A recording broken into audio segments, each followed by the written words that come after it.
In 1 Peter chapter 2, the last verse, which is verse 25, Peter makes a statement. He makes a comment. He says that for you were, because you were.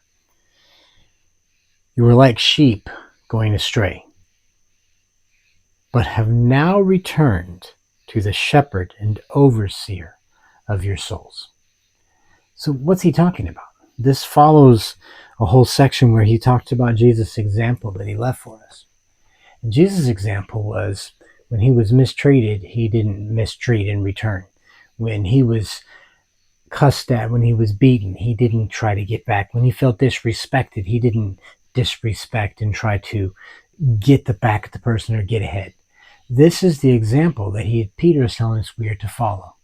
And he says, what's happened here is that you have been restored back to the one who is your shepherd and overseer of souls. You were like sheep going astray, but you've been returned, you've been joined, you've been connected. You get to see differently than you used to. And that seeing differently shows up in how you live your life. And he's telling us the example. When you are treated wrongly, but you didn't do wrong, if you can take it patiently. Now, how do we do that? Because when somebody treats me wrong, the usual thing is that we want to get back. We want to somehow hurt the person, or we're going to flip them off, cuss them out, beat them. I don't know. What are we going to do? The fleshly impulse. And so he's telling us that Jesus did it a different way and set an example, and he wants us to walk in the same manner. And he says the reason that you walked differently, that was so normal to you, was because you were like sheep that were going astray. But you have been restored. You have returned to the shepherd and overseer of your soul. And your soul here is this very essence where you make decisions. It's how you respond and how you react. It's all in there. He has restored us and brought us back. And notice what he says in the previous verse. He says, by Jesus' stripes you were healed. And this healing is this restoration. This is being brought back. You were a lost sheep. You were going astray. You were deciding how to do it on your own. And Jesus says no, because you, through him, died to that way, to sins, to the former way, to your ignorance, to the flesh, so that you can live for what?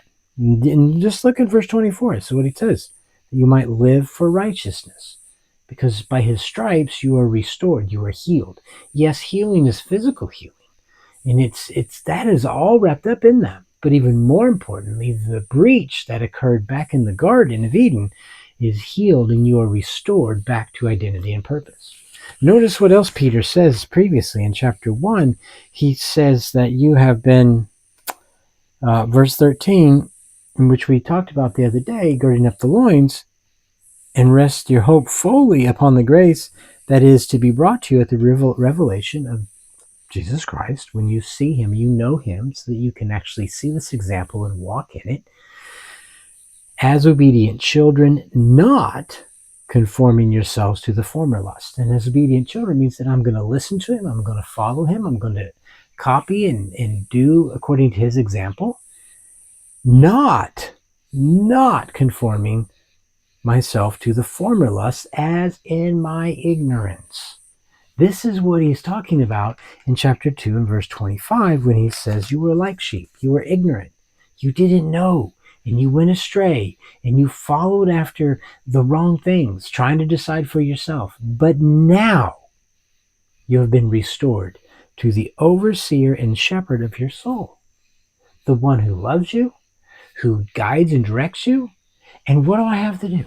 What do I have to do? I have to know this is true, and I have to listen to him.